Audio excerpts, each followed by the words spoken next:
Good afternoon, everybody from Nairobi for our EGM Securities update. I got the marvelous Lawrence with me today. Lawrence, what are we looking at today? It's Labor Day, isn't it? Labor Day, yeah. So is it a quiet market on a Labor Day? Yeah, it might be. Yes. And also the fact that, investors are kind of holding off their cash until they see what happens with, again, the trade war, emerging market risk. So Turkey said that they're going to do anything in their power to kind of make sure to hold off on the Turkish lira sell-off. So what does that mean? They're going to put up interest rates? So it can be anything for them, them when they say anything, exactly anything. So we kind of want to see what happens. Okay. They're going to go on with, higher interest rates for guys holding dollar deposits and all that. Today is, like you said, today is Labor Day. Yes. But let's look at the pound and the euro. There was a big move in the pound, I think. Yeah. What drove that? If we start with the first move there, this was on soft Brexit. Remember that when we talked? So we rose, we rallied, it was all... So when she was here, we said that now they had talks of a soft Brexit that is kind of, going to be more kind of forward-looking in terms of, still having a trade bloc that continues with the European Union. But then after that, the lawmakers, and I think Michael Barnier, who was among the negotiators, voiced that he's not, very comfortable with the terms of the deal. So obviously, the market kind of retraced. And I saw Boris Johnson was in the Telegraph saying that, it's a similar thing, very anti. The Brexit deal that was being offered. Exactly. So now again, we have them who are pro-Brexit, and then we have Theresa May who was not for Brexit, who's saying that she's okay with a hard Brexit. She's not going to kind of negotiate too much on this.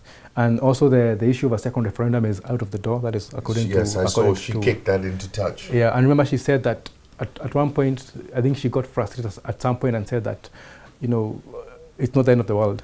So I think they're all getting a bit frustrated by this whole thing. So this is why we're seeing that the pound is kind of... So you want to short it, isn't it? Yes, I want to short it for that reason. Yes. Because obviously now we're going to another territory where they're going to kind of now discuss more among themselves actually. And also because of, there's also, emerging market risk also again. Yes. So we are expecting that there's going to be a demand for the dollar also. So given those two, so I think it's a very good correlation for the pound USD to kind of lose and the dollar to gain. Yeah. So what size trade are you putting? Maybe just one lot, maybe risk maybe is just 0.5%, not much. Okay. Yeah. Okay, so tight stop. Yeah, but I have no kind of outlook into where it will go. Yes. So just want to keep a stop, maybe break even once So if you go to the Euro USD also, it's going to be a short also. So the Euro USD, over the weekend, we had Fitch who kind of, lowered their rating, their government fiscal rating on Italy. Yes. From stable to negative. So it's just, 2 levels above junk. So they have a populist party who are making all kind of properties, tax cuts, I think earnings for the poor and all that, and they're saying that it's going to kind of affect obviously income and obviously the amount of money that Italy will have. So obviously that affects the euro. So we kind of want to see how that goes. Again, it's very political. So again, politics, you kind of know that it kind of tends to drag on for some time.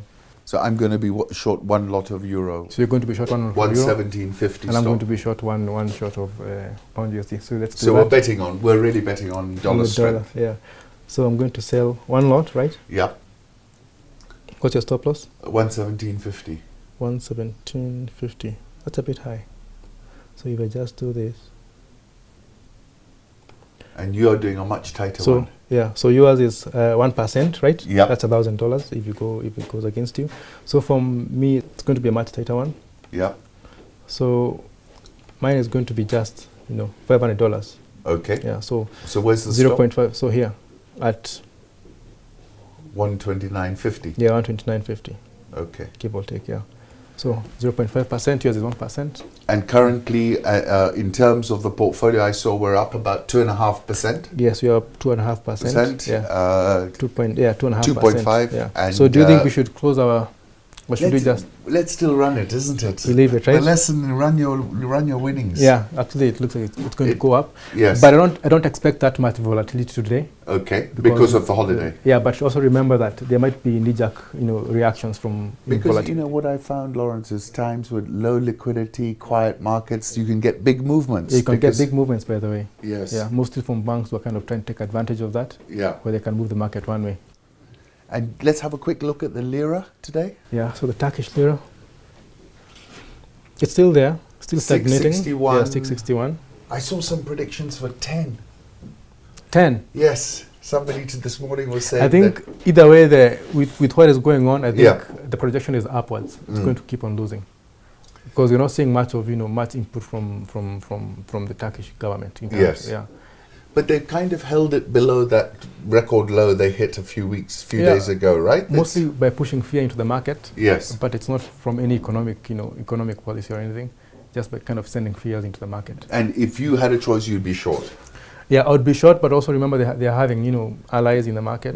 Yeah. So I would also look out for that. Yeah. So fingers crossed, Lawrence. Fingers crossed.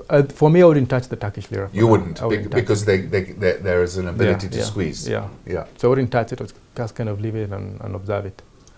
Let's see how we get on. Thank you. Awesome. Thank you.